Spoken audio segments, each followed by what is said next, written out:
সেক্টৰৰ নৌচৰা অঞ্চলত পাকিস্তানে যুদ্ধ বিৰতি উলংঘা কৰিছে আৰু ইয়াৰ প্ৰতিশোধ লৈছে ভাৰতে এগৰাকী ভাৰতীয় সেনা জোৱান শ্বহীদ হৈছিল আৰু ইয়াৰ প্ৰতিশোধ ভাৰতে লৈছে এই মুহূৰ্তৰ এটা ব্ৰেকিং নিউজ আমি আপোনালোকক জনাই আছো যুদ্ধ বিৰতি উলংঘা কৰা পাকিস্তানক যোগ্য প্ৰত্যুত্তৰ দিছে ভাৰতে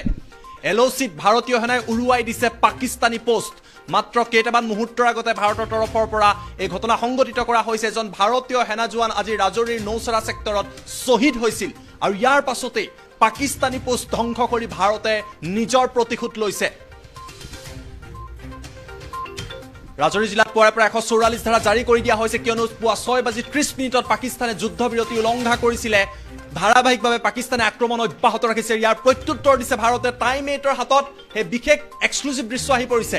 এই মুহূৰ্তত আমি আপোনালোকক এক্সক্লুসিভ ফটোগ্ৰাফ দেখুৱাইছো ইয়া পাকিস্তানৰ আউটপোষ্ট যেটো আউটপোষ্ট সম্পূৰ্ণৰূপে ধ্বংস হৈছে সীমান্তৰ পৰা এলওচিৰ পৰা মাত্ৰ কেইটামান দূৰত পাকিস্তানৰ এই আউটপোষ্ট আছিল আৰু ইয়াৰ পৰাই পাকিস্তানে ধাৰাবাহিকভাৱে ভাৰতৰ ওপৰত আক্ৰমণ কৰি আছিল ৰাজৌৰীৰ নৌচৰা সেক্টৰত সংঘটিত কৰিছে আৰু দৃশ্য আপোনালোকে প্ৰত্যক্ষ কৰিছে ভাৰতৰ আক্ৰমণত ধুলিতচাত হৈ পৰিছে পাকিস্তানৰ এইটো আউটপোষ্ট সম্পূৰ্ণৰূপে ধ্বংস হৈছে কিমান পাকিস্তানী সেনাৰ মৃত্যু হৈছে সেই তথ্য এতিয়ালৈকে অহা নাই কিন্তু মাত্ৰ কেইটামান মুহূৰ্তৰ আগতে ভাৰতীয় সেনাই ইয়াৰ যোগ্য প্ৰত্যুত্তৰ দিছে ভাৰতে প্ৰতিশোধ লৈছে যিগৰাকী সেনা শ্বহীদ হল শ্বহীদ হোৱাৰ মাত্ৰ কেইটামান মুহূৰ্তৰ পিছতে ভাৰতে ইয়াৰ প্ৰত্যুত্তৰ দিছে আৰু পাকিস্তানী আউটপোষ্ট সম্পূৰ্ণৰূপে ধ্বংস হৈ পৰিছে দৃশ্য আপোনালোকে প্ৰত্যক্ষ কৰিছে ভাৰতৰ তৰফৰ পৰা ফটোগ্ৰাফ সংগ্ৰহ কৰা হৈছে কিয়নো এলওচিৰ পৰা মাত্ৰ কিলোমিটাৰ মান দূৰতে এই বিশেষ আউটপোষ্ট আছে আৰু ইয়াৰ প্ৰায় ধাৰাবাহিকভাৱে পুৱা 6:30 পৰা যুদ্ধ বিৰতি উলংঘা কৰিছিল পাকিস্তানে আজি এগৰাকী ভাৰতৰ লেন্স কৰ্পৰেল শ্বহীদ হৈছিল এই ঘটনাত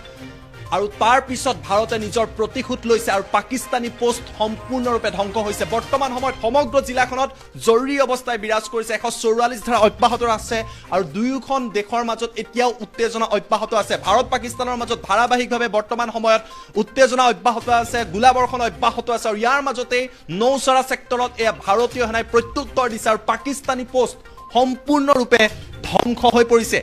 ফটোগ্ৰাফ আপোনালোকে প্ৰত্যক্ষ কৰিছে ইয়াতে পাকিস্তানী পোষ্ট আছিল যেটো পোষ্টৰ পৰা পাকিস্তানে নিজৰ নাপাক কাণ্ড সংঘটিত কৰি আহিছে পাকিস্তানে যুদ্ধ বিৰতি উলংঘা কৰি আহিছে ভাৰতৰ ওপৰত আক্ৰমণ কৰিছে সন্ত্ৰাসবাদী ৰাষ্ট্ৰ পাকিস্তানক প্ৰত্যুত্তৰ দিছে ভাৰতীয় সেনাই ইতিমধ্যে ভাৰতীয় সেনাৰ তৰফৰ পৰা কৈ দিয়া হৈছে প্ৰতিটো মুহূৰ্তত ভাৰতীয় সেনা হাজু হৈ আছে পাকিস্তানক যোগ্য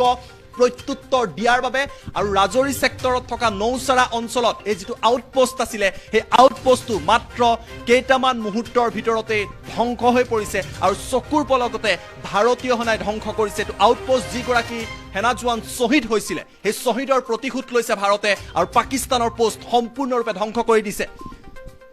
আজি পাকিস্তানত কেইবাখনো গুৰুত্বপূৰ্ণ বৈঠক অনুষ্ঠিত হৈছিল পাকিস্তানৰ বিদেশ মন্ত্ৰীৰ লগতে সেনা বিষয়া কেইবাখনো বৈঠকত মিলিত হৈছে জম্মু কাশ্মীৰৰ বিষয়ত ইউএনএনচিত পাকিস্তানে মুখ থেকেচা খোৱাৰ পাছতে বহু পৰিকল্পনা কৰিছিল ভাৰতক ৰোধ কৰিবলৈ ধাৰাবাহিকভাৱে যুদ্ধ বিৰতি উলংঘা হৈছে পুৱাৰ আন্ধাৰত যেতিয়া 6:30 হৈ আছিল আন্ধাৰ হৈ আছিল তেতিয়াই সিজ ফায়াৰ ভায়োলেচন কৰিছিল পাকিস্তানে আৰু এগৰাকী ভাৰতীয়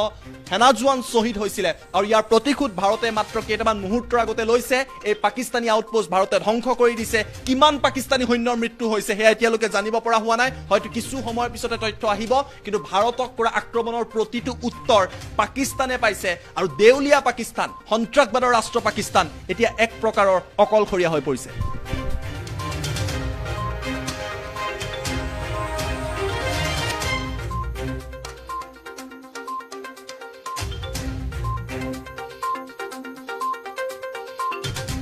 আৰু বিশেষ ফটোগ্ৰাফ আমি আপোনালোকক দেখুৱাই আছো এই ফটোগ্ৰাফ ভাৰতীয় সেনাৰ তৰফৰ পৰা কিছু সময় আগতে প্ৰকাশ কৰা হৈছে এতিয়া উত্তেজনা অব্যাহত আছে কেৱল ৰাজৌৰীতে নহয় পাকিস্তানে আন কেইবাটাও প্ৰান্তত যুদ্ধ বিৰতি উলংঘাৰ বাবে প্ৰচেষ্টা অব্যাহত ৰাখিছে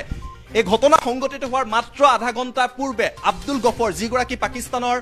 মুখপাত্ৰ সেনাবাহিনীৰ মুখপাত্ৰ তেওঁ ভাৰতক কৈছিল যে ভাৰতৰ সৈতে পৰিস্থিতি মুকাবিলা কৰিবলৈ পাকিস্তান সকলো পৰ্যায়ত হাজু হৈ আছে পাকিস্তান সেনাবাহিনী শক্তিশালী বুলি কৈছিল কিন্তু সেই পাকিস্তান সেনাক ভাৰতে উত্তৰ দিছে ভাৰতীয় সেনাই কব বিচাৰিছে যদি আমাৰ এজন জোৱান শ্বহীদ হয় পাকিস্তানৰ আউটপোষ্টে ভাৰতে নাইকিয়া কৰি দিব এই দৃশ্য আপোনালোকে প্ৰত্যক্ষ কৰিছে